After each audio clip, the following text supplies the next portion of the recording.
Yeah. Hi. Hi! You're not muted, but I was. I wonder if they heard everything then. Why am I angry?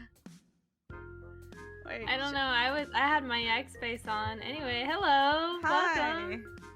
Hi everyone. How are you? Welcome to the GreyStrays podcast. I am Tama, and this is my co-host Rhea. Hi. Hi. Heads up, this is gonna be a shorter pod than usual. Oh yeah, thank you for reminding me. So basically, it's gonna be like 1 hour long, I guess. I'm actually gonna go protesting at I'm gonna leave at 11 p.m. So we should stop the pod at 10. Not p.m. God damn it! What time? A.m. Yeah, I'm gonna stop the pod at 10:30 a.m. So sorry about that, y'all. I am tired, but yeah, today we're gonna be talking about Palestine again. If you don't know by now, we're really concerned about the situation, and we're just like one of the few creators, I guess. I mean, there should be, I guess there should be more people in the streaming scene who I don't know, who care. I don't know. Have you heard of anyone who's been? I'm not in the streaming scene. Oh yeah. But in terms of like just scrolling on social media, it is kind of disappointing. I don't see too many people talking about it other than the accounts I already know. I mean, yeah. I mean, what else can I say? The only person who has been saying anything and is the reason why I know about stuff is Hassan Piker. So shout out to Hassan. Well, it's been pretty rough, not gonna lie. I don't know. I think we should just get to the nitty gritty, Rhea. Well, before I start talking about protesting, I forgot to tell you I wanted to talk about this, Rhea. Before I start talking about my experience as Lurk going to bed. Okay, thank you, Homer, for joining. I can't see the chat. Is it up there? It should be up here, actually.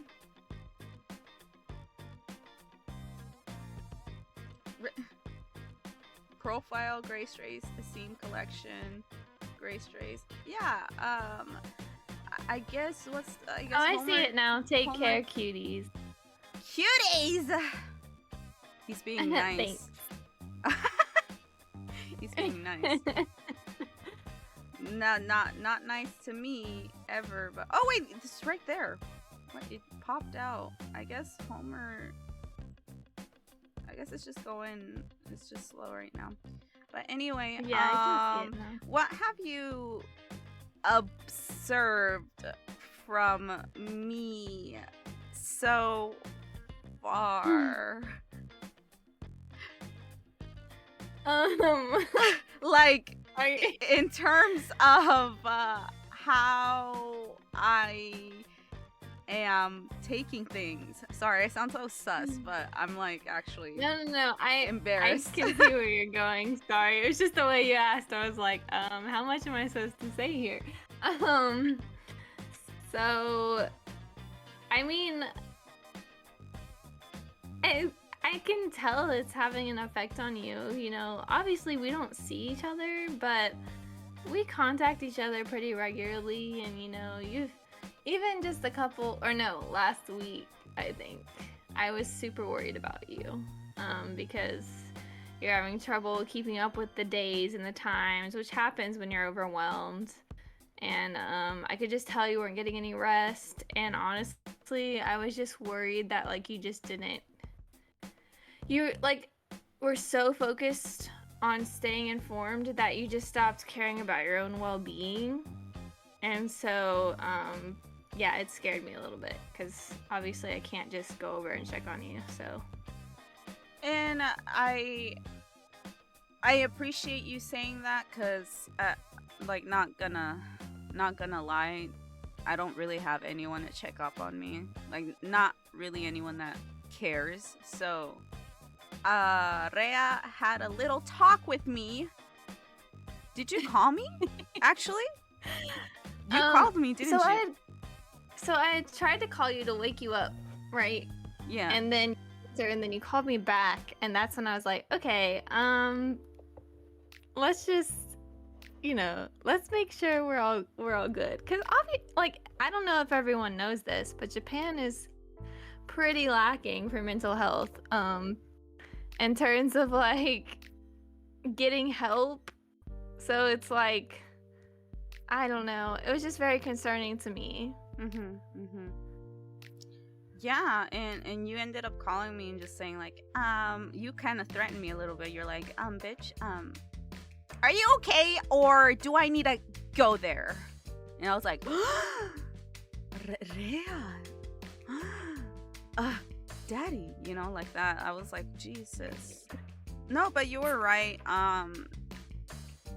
Not gonna lie though, I don't feel like ever since you called me, I kind of have been like, I don't know. I don't know. It's weird. I don't think I've changed much other than like trying to sleep more. And it sounds kind of funny that because on stream I sound a-okay, like on my other channel I just sound super fun and Genki all the time. But I noticed when I did a drunk stream, which was the day after the day before, sorry, you called me. Yeah, I shouldn't have drunk. I was really sad, not gonna lie. I was just like, when I'm really sad and you mix that with alcohol, I get really emotional, and I was just like super sad because yeah, I've been having issues at home as well, and then this whole Palestine thing has been going for 6 months, you guys. Can you believe that? Over 6 months, so that's basically half a year. And honestly, I just I don't know. I don't know. It's been pretty hard, and so whenever I don't go to a protest or anything, or do anything like useful, I do just feel extremely lacking and guilty. So I feel like that's good for me to feel, but at the same time, I don't know how to feel about it when it's affecting me, I guess, mentally. I don't know how to deal with that, honestly. Quite frankly, I don't know how to deal with that. So but yeah, and it's not like I can just tell you like don't feel guilty, because I understand where you're coming from. So but I think I mean, I already said this to you, but like my main thing was, if it gets to a point where you're not taking care of yourself so much that like something happens, then you're not able to help at all, Well, yeah, but I don't know. For me, I see it as that's if I'm actually making a difference. And as of right now, I'm not really making one. So like if I was having a huge impact, I would be like, no, yeah, you're right. Like, I'm such an asset, like fucking hell. But I don't know. I mean, well, transitioning, speaking on feeling guilty, let's transition to the first time I went protesting. I don't remember what I said, other than I was feeling a bit disappointed when I went protesting. Do you know what I said? Yeah, actually? So you were talking about how you didn't know the chance, right? And so that was disappointing to you because you didn't feel like you were participating enough. So how has that been going? Well, oh yeah, that's right. Like, I was fucking not feeling like I went there what? Thinking I don't know. I just went there so unprepared. I don't know. I don't know if this makes sense, but I guess I just went there naively, if that makes sense. I don't know. I feel like I should have. I just went there. I walked there. Everyone. It was a small group of people. No one was really chanting. It was actually only one person chanting, and everyone else was just giving flyers or just standing there with their signs. And I stood there holding a sign as well, but I was like, shit, well, what do I say? Like, no one in this country speaks English, so fucking hell. I was just like trying to formulate a fucking sentence in Japanese that would be able to get my point across.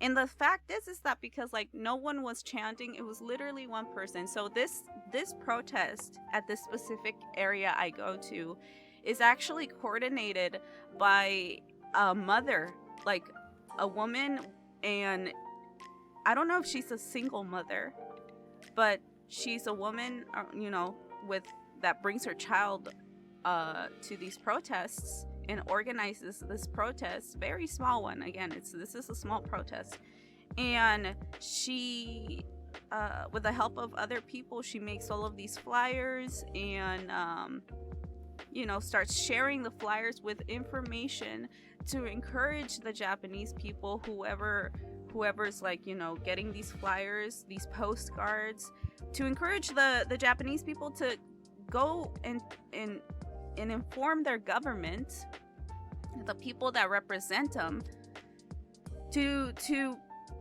help stop this genocide and or help fund UNRWA again. The how do you say it again? UNRWA, UNRWA. That's how I say it. I feel UNRWA is. I think you're right, but yes, it's UNRWA. So Japan was funding that, was giving aid to Palestine, and then ever since the fucking lie, by the way, the lie that there was Hamas infiltrating UNRWA. Everyone, literally almost all of the first world countries, Western countries as well, stopped sending aid to Palestine, including Japan. And I was very disappointed. I'm like, what the fuck, Japan? Like, are you really gonna follow America's footsteps that badly? Like, fucking hell. Like, it was really, it sucked because Japan had 2 victories so far. They managed to remove making business with Israel. One of them was who was it? One of them was with a military weaponry company. So basically what these 2 companies would do is that they would like that scared me. Oh, hi Rem, nice to see you. Sorry. Yes, thank you. I forgot that we had a voice thingy there. I was like, who's talking right now? The voices in my head, they're winning. Okay, but no, yeah. So basically, Family Mart, Family Mart is one of the, hi, I'll be lurking and listening. Okay, thank you for listening. Yeah, so Family Mart is a famous konbini branch in Japan, and they were making business with an Israeli company, and so everyone was like, hell no, Family Mart, hello, like remove yourselves from this company, right? And the same was with some other company too, but one of the biggest places that was like doing business with Israel was fucking Family Mart. And the thing is, Family Mart is also a otaku konbini heaven as well. They do a lot of collabs with anime, with VTubers, So this is like, it's not like it was 7-Eleven. Yeah, 7-Eleven does that as well. Lawson does that as well. But when it comes to Family Mart, no. Everyone, if you're a nerd, you're going to Family Mart because you know your favorite fucking anime, VTuber or something will most likely be doing some fucking collab with that specific konbini. So, yeah, Japan like pulled out. They're like, okay, nope. So they had two big wins, two big companies, and it was awesome. And then not after that, literally they're like, but you know what? We're gonna stop sending aid to UNRWA. So that sucked. Yeah, so much. So it's and like we take a step forward and then a step back. Sorry, continue.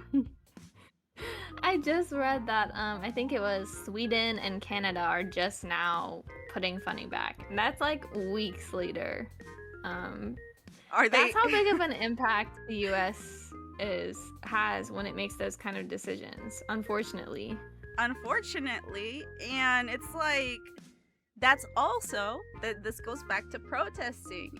You know, that's how much influence the people have towards their leaders when they do stupid shit like this. Although it is fucking disappointing that it was weeks fucking later, but for once they're, you know, for once, yeah, I guess. I know Canada in particular, I think I read that it was due to the protests. I'm not sure about Sweden.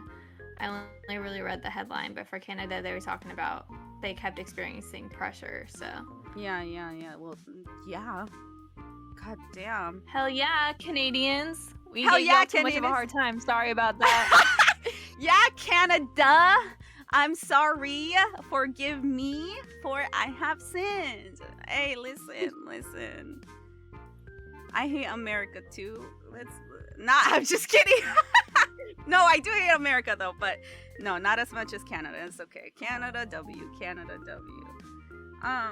So yeah, so when it came to protesting for the first time in Japan, yeah, I felt like shit a little bit because I just stood there not saying much. I was just holding a sign. I was being very Japanese like in my protesting. There's nothing wrong with that. But the thing is I'm American, okay? I know what I should be doing and how to incite people. And the fact that I was too goddamn shy, that's all. You know what? That's what it was. I was too goddamn shy to do what I needed to do. Was there a way for you to access the chants beforehand? Like, how would you have known? Well, I just study Nihongo Benkyo, stupid. You know, basically. Okay. Like, so I'm just like, basically, I suck at Japanese. That's all it was. And also, no, she doesn't even know the word for stupid. Oh my god! Nihongo Benkyo shite. Back. My American accent thick in there. Wait, so have you learned some chants since? Like, have you been able to participate more? So instead of learning chants, the thing is, I suspect that the people there didn't know chants as well. So, but they knew what they wanted to say. I know what I want to say. Like, basically, the goal is to get these people to take our pamphlets. So it's not like the typical protesting that you usually see on the internet. When it comes to Japan, there's a lot of people. They're marching. They're making their voices be known. But I noticed, because I went to a different protest last week, they weren't focusing on sharing information. They were focusing on doing performance and also sharing their experiences through a mic. And so I was like, okay, so the protest was that in a larger city? And that was in a larger city, exactly. Which I was like, okay, I see how things are now more clearly. So the second time I went to the small protest, I walked there. I had a sign I printed out from Lawson. It was in Japanese, and it said, "How many more do we have to kill?" in Japanese. And because I figured that an English sign won't mean much to these people because it's in fucking English. Who's gonna read that? Right. So I brought a very straight up sign that said, "How many more do we have to kill, guys?" And I walked there, and then I just said, "Please help the Palestinian children. Please listen, and please help the Palestinian children. Free Palestine." That's what I said, and that's what I kept repeating. Is like, can you tell us how to say that in Japanese? I'm curious. So it's very simple Japanese. It's very easy. I figured I'll just say what I can, and so I used baby Japanese. I said, Palestine no kodomo tachi ga tasukete kudasai, kite kudasai, free Palestine. Okay, so you said Free Palestine in English. And no, yeah, I said Free Palestine in English. Because that's something that the whole world knows now, that chant. Yeah. That's the whole world knows that chant. So I said, yeah, please listen. Please help save the children. Free Palestine. And the thing is when I said that, I was expecting myself to just be the only one saying that. When I said that, all the other Japanese people started chanting "Free Palestine." I was like, "What the hell?" Oh my god! And so then I said it again. And whenever a big group of people would walk by, I would just repeat what I was saying.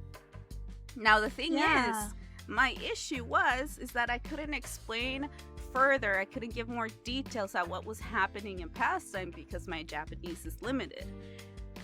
The fact that I inspired these people to chant also inspired other people who know what's going on in Japanese, and they started giving full ass sentences of what was happening in Palestine. Oh, great. In Japanese. And they had the pamphlets too, right? And they had the pamphlets too. So, as I was chanting, after I finished chanting my part, that's when all the other people would start sharing what was happening in Palestine. So one of the guys would be saying, "Hey, Israel has been doing crimes for over 75 years. It didn't start in October 7th. All that good stuff." Yeah. And so I was like, "Oh shit." And the thing is, chat and Rhea, is that I'm the only young person there. Okay? Really? Yeah. All these people, that's why I was so touched, and it makes me kind of want to cry, because these people were over max 40-50 years old. Okay. Older people, but there was mostly and you're the only 6-year-olds. foreigner. And I'm the only foreigner, and I'm the only young person there. So, and not gonna lie, this city is kind of it's pretty surprising to me that there isn't more young people in this specific city. Yeah. But hey, you know what? We'll do what we can. And so when I started chanting, everyone started chanting, and that's when I realized, god damn it, we as people, or me as a person, me as a fucking American actually, can do so much more. And I just didn't. When people say that your voice matters, I didn't fully comprehend what that meant until the second time I went protesting in Japan at that same area. Yeah. Because if I hadn't said shit, that group would have been quiet like last time. I would have been quiet like last time, and we would have been relying on that one mother with her child, that single mom with her child, to be doing all the work. And so I was like, god damn it, yeah, we can do so much more if just so much people would put themselves out there. And I did the bare minimum of shouting, and it ended up inspiring all these older individuals, Japanese people, by the way, who do not like conflict, to stand up for Palestine and say what they needed to say. Listening to you talk about this, it's like, having lived there as well, I really think that you being there, because you're a foreigner, it's like, we're always an exception. So the fact that you were there and then you started chanting, it almost like gave them permission. It was like, okay, here's a rule we can bend. Because I just feel like I do think this kind of protest is probably effective for Japanese people because they are so non-confrontational. Mm-hmm. And so handing out information is probably the way to go. But then adding you there, it's like, okay, well, here's someone not from our culture, so look, she's doing it, we can do it too. Mm-hmm. And, well, yeah. Mm-hmm. Basically, yeah. They're like, hey, we have a foreigner at our side, I guess. And it sounds very white saviory when I say that, although I'm not white, but like I was about to say, it's not really.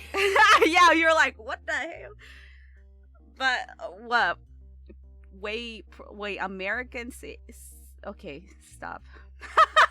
Like it just sounds like, ooh, we're the number one. But no. It's like in this case, we can use. Yeah, that's not how I meant it. No. I But just meant, like, because you're different. Yeah. I know what you mean, but like that's how my brain automatically goes to. So I'm just like, I'm just letting it be known out there that sometimes using your privilege is good. And honestly, yeah, that's what it is. This is my goddamn American privilege. And I used it in Japan. Yeah. And I used it for good. And so we have 30 minutes left. I have to take a shower and all that good stuff and get ready to go travel to the place I need to go. Now, let me tell you guys something. I travel 3 hours by train to get to where I need to protest. Why? Because that's the closest place. Actually, all the 3 areas are exactly like 3 hours away from me. So I can choose 3 different places I can go to, but those places are the closest places that are near me when it comes to protesting. And I chose to go to the small one because they need more people, right? So I'm just gonna, if you're listening to this on whether on stream or on YouTube, in the VOD watchers, whatever, your voice does matter, and you don't really have an excuse when it comes to travel. Now, I know that if you're a goddamn American, okay, maybe you do have an excuse, because what if you don't have a goddamn car and there's no like public transportation that is reliable? I understand that. But you can find, if you have friends who do have a car, who care as much as you, or you can find people who care as much as you, do a carpool thing, carpool there. Or, you know, if you can't do that, if you can't travel to your nearest protest, then you better be speaking out in other ways or forums. Like right now. And can I just? Yeah, go ahead. I just wanted to add something, because I live in the South. I don't want to dox myself. I feel like that's pretty general. Howdy, partner. I don't live in like a super rural area, but I mean, there's just not a whole lot going on. And so I've been looking for weeks, like constantly Googling to see if there are protests and stuff. And it wasn't until I was actually I was in a downtown area the other day walking around, and a store had a sign for a past protest. It's like they weren't putting it online. It was actually shown about downtown. So it's like, if you're in an area like me, honestly, sometimes the best way to get that information is going out and looking for it, because it's just not always easily accessible online. It's touching grass, actually. Real. You have to touch grass, actually. Get out your comfort zone, get out your room, get out your house. That's true, because it took me months to figure out that there was protests 3 hours away from me, actually. I remember telling you, Arrea, what the fuck? There's actually protests near me, huh? And it's because it's not publicized, and it's because usually it's older people coordinating these things, but just, I guess, don't use social media to their advantage because they're old, they're boomers, I guess. I don't know how else to explain it. But yeah, when I went to the protest, a different protest that was a big one last week, I was surprised because I went to go talk to some people who gave their testimonies, and I was talking to them, and yeah, they told me like, oh, you know what, you should go to this place because we sometimes go there. You should also go to this place. We're having a women's march. That was yesterday. I ended up not going, but we're having a women's march. Everything was by mouth. And I was like, wait. Okay. And I was like, well, can you tell me the social media so I can follow and be informed? They're like, no, we do this by mouth. And I'm like, why? Well, I understand why. Is it also a way to protect themselves? Like, are they worried they're going to get in trouble? I guess, but at this point, there's a lot of places, like on Twitter, there's a list now that people have been trying to compile in Japan so that people can go to their nearest protest. So I don't know if it's either for protection or not. I'm confused as well. So now that you've experienced these protests, like, which one felt more effective to you? Well, shit. The smaller one,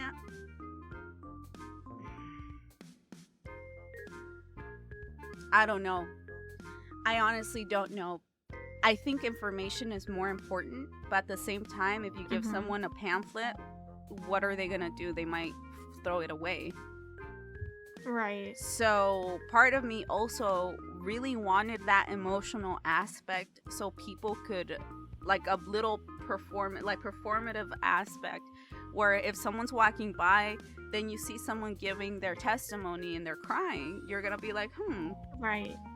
So, and it's kind of like the bandwagon effect too. If you see a bunch of people together, you're more intrigued.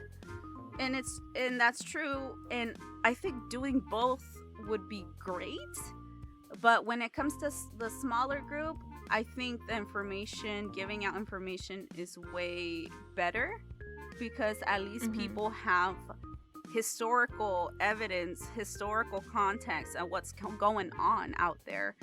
And they can read it at all times. What if they don't throw away that pamphlet? What if it's still in their bag or something, and then someone starts talking about Palestine at your workplace, and you're like, wait a second, let me check my bag. Here's an explanation. Right. So, like, both are very effective. Now, the thing is, the big one that I fucking went to, I mean, should I say where it is? Maybe I shouldn't. I don't know. Maybe I shouldn't. The big one that I went to, though, was more, I got attached to emotionally the most, I feel. And I say this because I guess that was my first time seeing a big group of people. Sorry, I pulled out a video. That was my first time seeing a big group of people like uniting with each other to speak out on Palestine. And the thing is that when I got there, I was confused. I was so used to the giving information that when I was there, I was like, oh, this is performance based, and they prepared for this. So they're gonna do some performances. They're also going to, share their experiences, their opinions, yada, yada, yada. So I was like, okay. I was there, and when they would chant, I would chant. I ended up recording some of it. I kind of want to show it on stream. Were there more foreigners?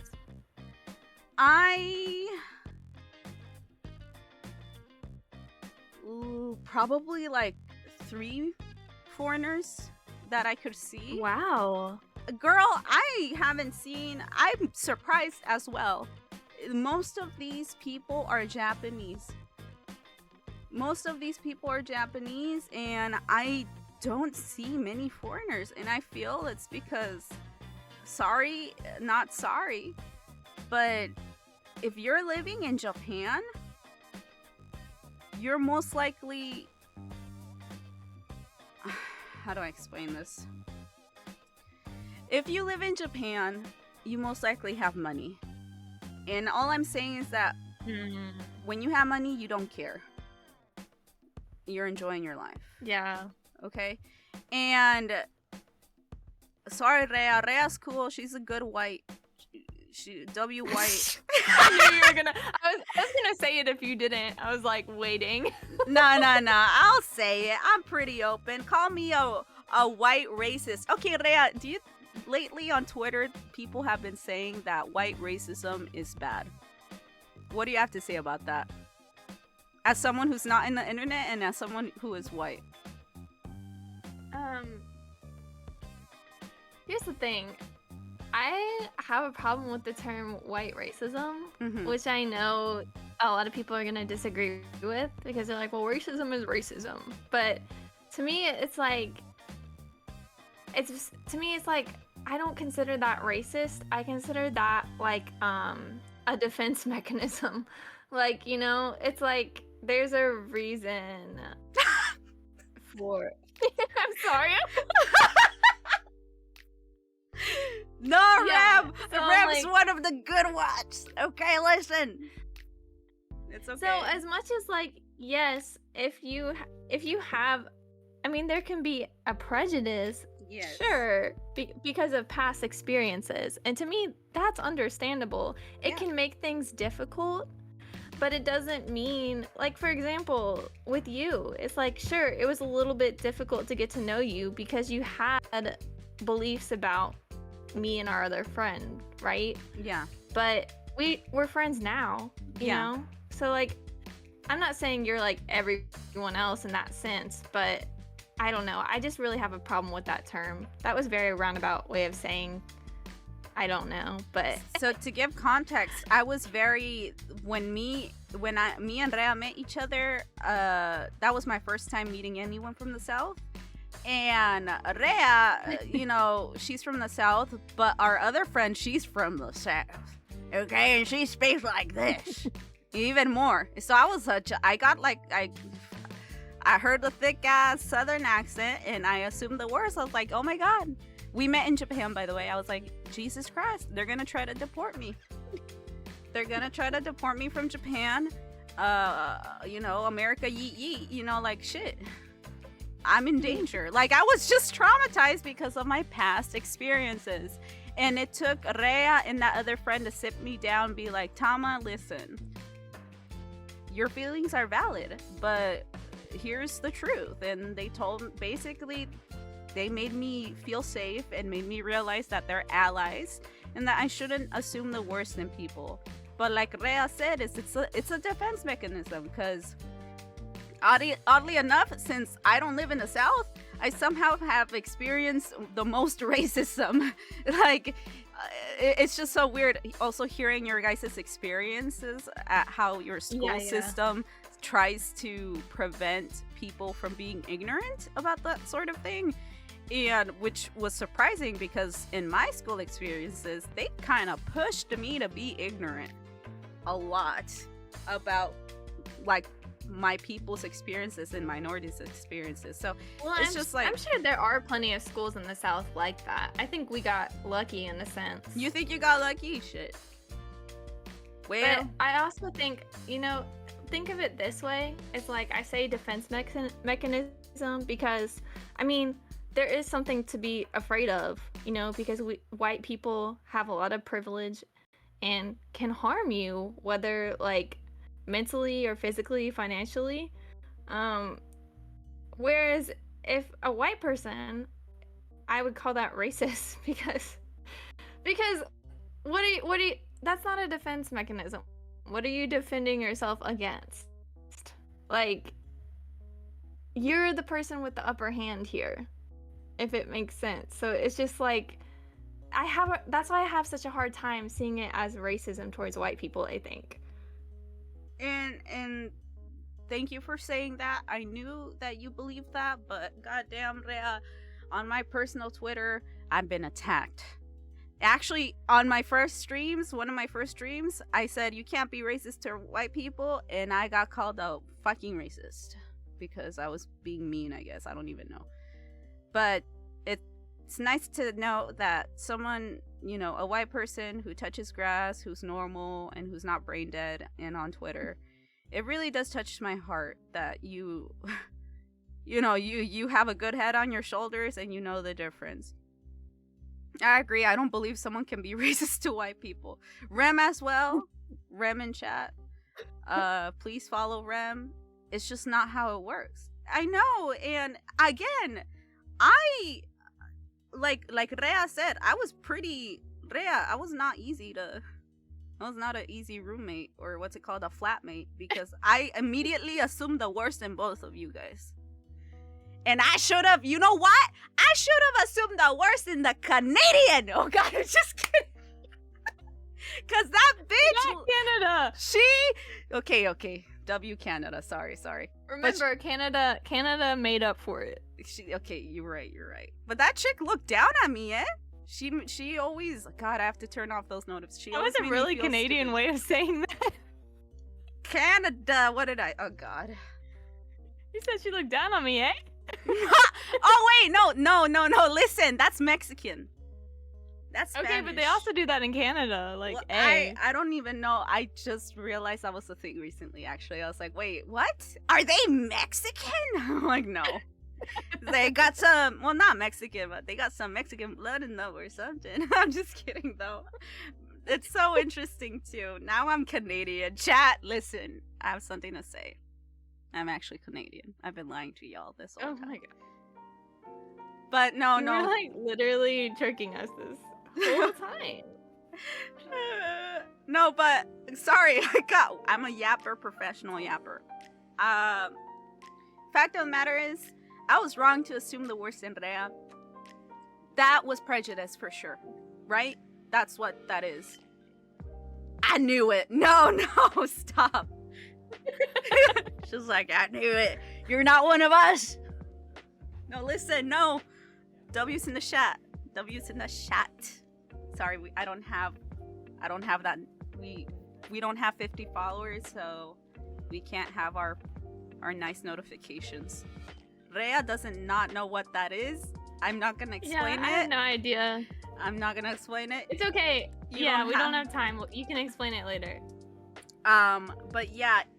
So with this other big protest, I got emotional, and I actually ended up crying during the entire protest. I probably looked fucking crazy. And let me tell you why, Rhea. When I went to this protest, I was in awe, because the first thing that I saw was a Japanese woman crying as she was speaking into her mic. She was almost sobbing. She's like, please pay attention to what's happening in Palestine. This is not right. All in Nihongo, all in Japanese. And then This is like in the street? In the streets. You'll see the video. I'll show you a bit how it was. And it was like a long ass street. So basically, actually, you've been here before. I remember walking on this specific street with you before. Oh gosh. Like, I hadn't been there since 5 years ago. So I was like, shit, this brings back memories, you know? And yeah, basically it was near a bus stop, and it's like where people are walking towards the bus stops. And it was like a long road, and there was people just throughout that long ass road. That's why maybe the foreigners were on the other side. I don't know, but I saw like 3-5 people that were foreigners.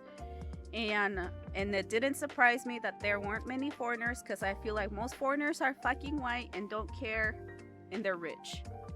I'm the odd one out here. And, you know, if Rhea was there, she would have been there. I'm pretty sure. So, I'm not speaking this is true. shit, but, like, that's the reality of things. Anyway, so, I'm protesting here. I'm hearing this woman, and after she finishes doing her speech and her chants, these people bring with their jazzy saxophones. Do you like jazz? by the way? I actually really enjoy jazz. Yes. Okay. You like jazz? Okay. And they bring out their saxophones. They start playing music. All of a sudden, this little Japanese older woman, probably in her late 60s, she grabs a mic and she starts chanting in tempo with the song that they're playing with the fucking saxophones. And kid you not,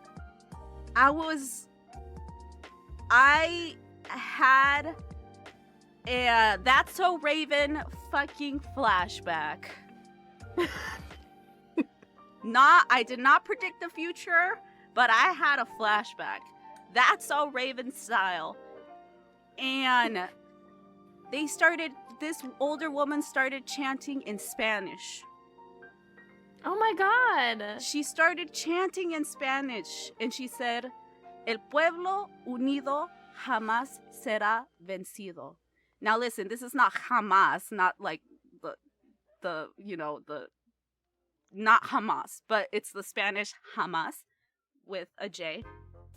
And basically what that means is the united village. I mean, pueblo could be village, I guess. The united village will never be defeated, something like that. Vencidos. Yeah. So this was a Japanese woman? This was a Japanese woman. Wow. A Japanese woman in her like late 60s. Okay? It's just, and so I want to know this woman's story. Well, basically, I'm going to safely assume she's a socialist, probably, because that song originates from socialism, and it's actually a song from Chile, and it's used during protests, and it just became a Latin American famous protest. Like, it's a song that's speaking out on injustice, and now, as years pass by, now it's something that Latin Americans usually chant when they're protesting. And again, that chant is El pueblo unido jamás será vencido. Let me just make sure let's see what Google says that means in English. By the way, that's why her facial expressions are changing. Oh god, yeah, because I'm typing, sorry. So I said village. What did I say? The village united shall never be, what? What did I say? Defeated. That's what I said. But pueblo, the village, can also, I guess, a better way of translating that could be people. So this translation says the people united will never be defeated. Yes. So that is, I guess I translated it way too correctly. I'm sorry, I'm not a translator. But the people united will never be defeated. Now, this is usually used in various protests against, dictatorships. And the thing is that I knew that chant because when I was a child, I went to a protest with my parents, with my father and my mother. I don't know if my little brother existed yet, but I went to a protest. I think I was about 4 to 5 years old, I think, and I walked around holding my dad's hand, and I was chanting that with my dad. Now, during this time, this was like in the early 2000s, I guess, because I think I was about 4 or 5 years old. There was a lot of injustice when it came to agricultural workers' rights in America. And my father, working in the agricultural field, has seen a lot of horrors done to Hispanics who work in the fields in America. In the way I see it to this day is that the modern slavery, other than obviously incarcerated people who are mostly black, who are, you know, being forced to work in slave labor basically with no pay. Other than those people, the modern day slavery is basically Hispanics who work in the fields. So I remember, you know, seeing what my dad went through, hearing what my parents went through, and my dad took me to my first ever protest in America, in my area, and I would chant El Pueblo Unido Jamás Será Vencido, and my dad told me why I was chanting that, and I agreed with my dad. So me and him, I was holding his hand, walking around, chanting that with my father. So 20 years later, Rhea, because I was like, again, I was a kid. Wow. 20 fucking years later, I'm here in Japan protesting for Palestine, and I hear this chant that I was chanting as a 5-year-old, 6-year-old. That's wild. Wait, no, 4-year-old. I keep changing my ages. No, not even. Bro, I was a baby. Because when I told this to my father, he's like, how the fuck do you still remember that? You were literally a toddler. So I was a 3-year-old, chat. Fuck, I was 3 or 4. I can't remember. Over 20 years later, I'm here in Japan, and now I'm chanting the same chant that I chanted for my father, for the people in America who were being discriminated against.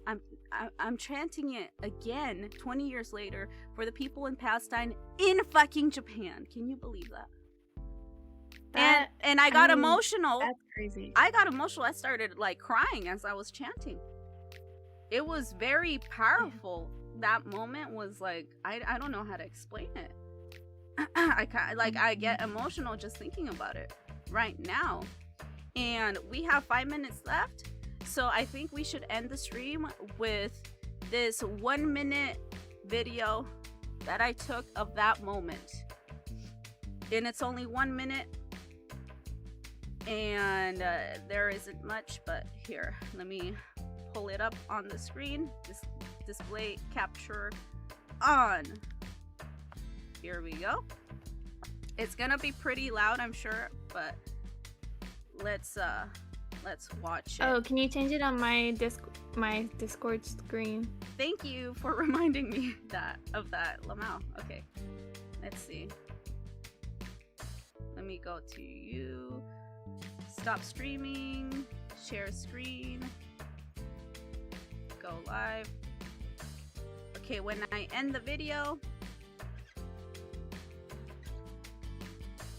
just tell me to change it back. So, okay. And let me turn off the BGM. Boop. Okay, so this is the moment where 20 years later, I'm chanting the same chant for Palestine. Let's give it a watch. If you can't hear the audio, chatters, whoever is in chat, please tell me, and then I'll do my best to fix it. Let's just get to it. Let me turn on desktop audio first. Lamau. Okay. Let's do 50.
Wow. Oh my god.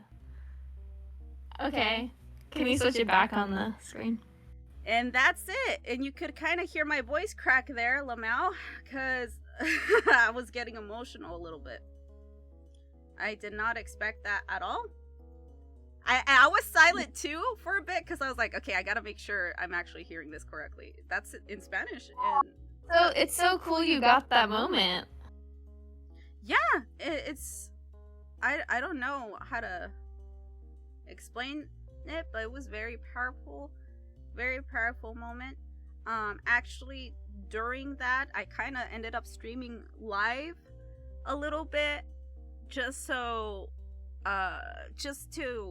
get like historical evidence, just in case years later this happens. There's some recording, a live recording of people protesting in Japan, and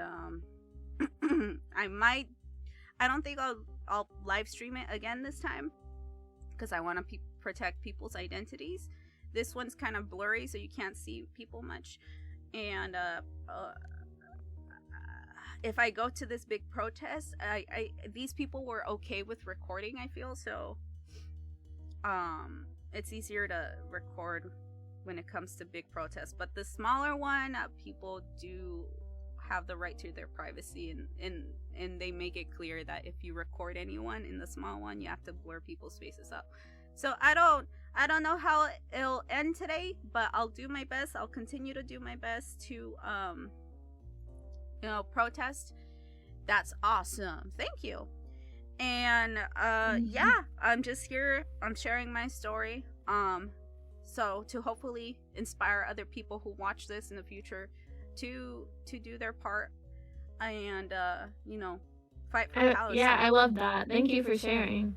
So if you can't travel to the place you want to go to, or if you don't know where to go to, another way of doing your part is to speak out online, share what you know to other people, and boycott and donate. I'm just gonna also share a fucking ¿cómo se dice? There we go. Sorry, chat. I'm everywhere right now. A good way to donate. Right now, Palestinian people really need eSIM cards. Here, sorry, chat, you're gonna disappear for a bit. So right here, in light of the communications blackout in Gaza, that was a long time ago. The first time it happened, it was traumatizing. Now it happens all the goddamn time. We're offering art in exchange for EM donations. Follow the link to our Airtable for instructions on how to purchase eSIMs and send us proof of donation. An updating list of artists to choose from. So here it's at Cartoonist Coop. Please follow. Here, I'll follow them. Please follow this account.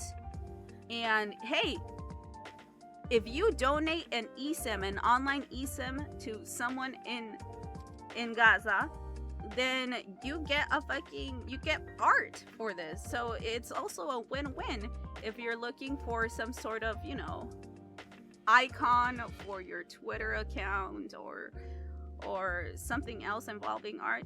This is a good way to commission for that. So donate eSIMs and get art from us, eSIMs for Gaza. And UNRWA is a good place to donate because they're not getting any money from a lot of countries now. Yes, UNRWA as well. I thought that was only a country thing. I didn't think that. Well, that's kind of stupid for me. Yeah, no, you can donate directly to UNRWA, and you can specifically.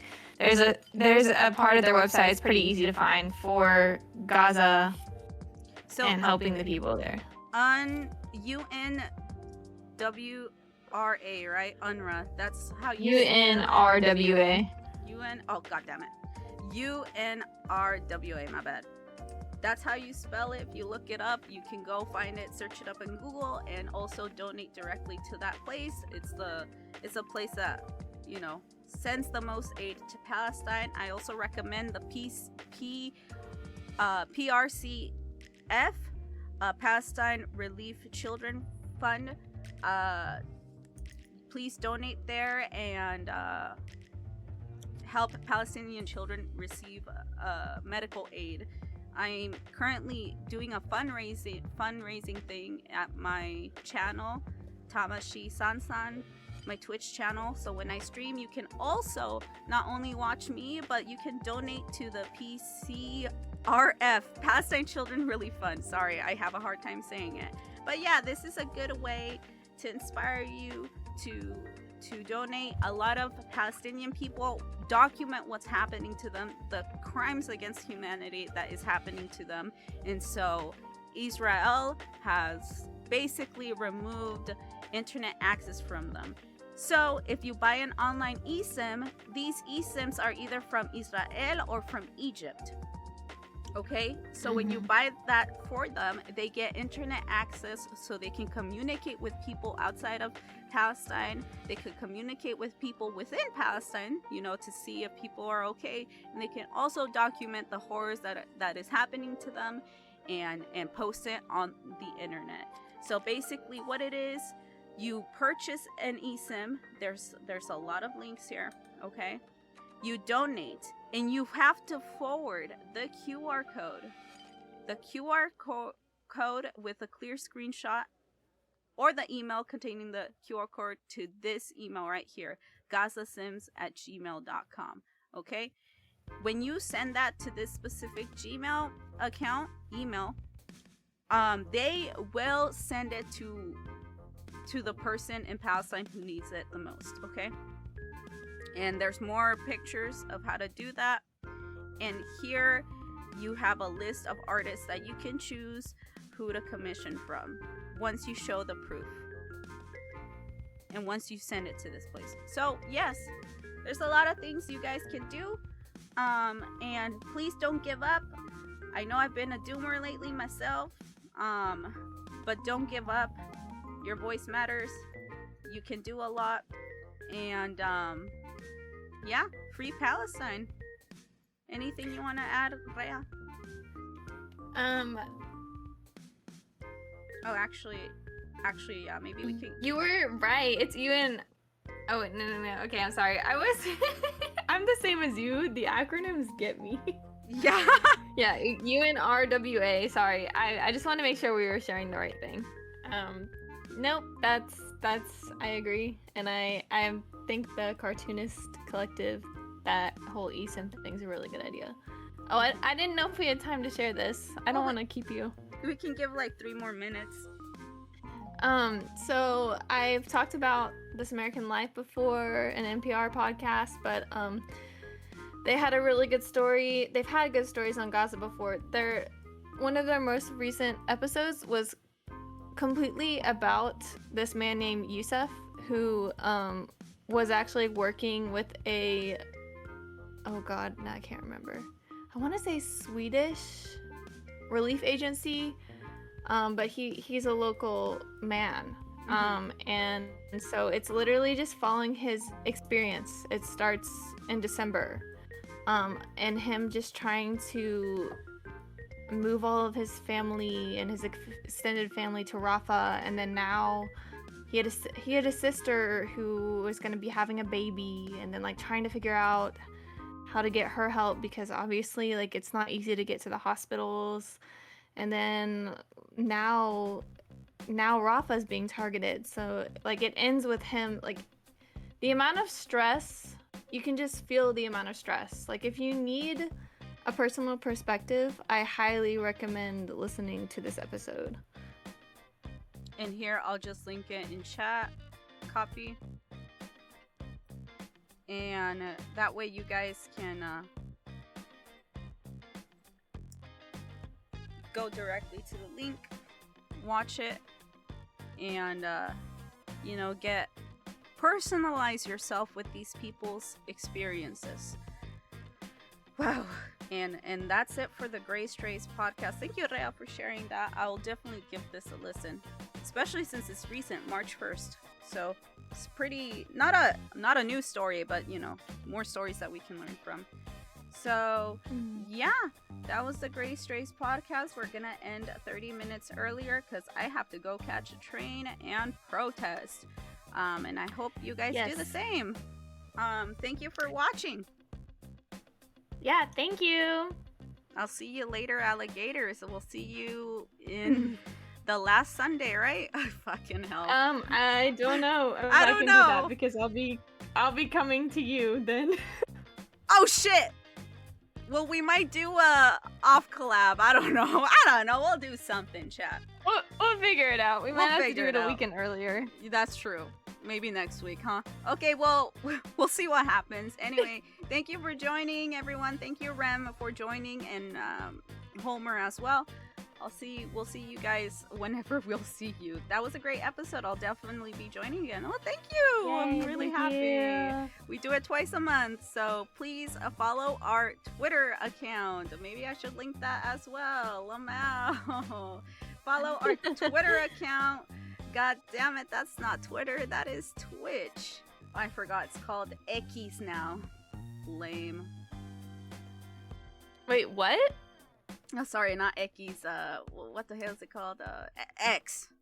I said in Spanish, my bad. Oh. And follow our... I was thinking about Eki. No!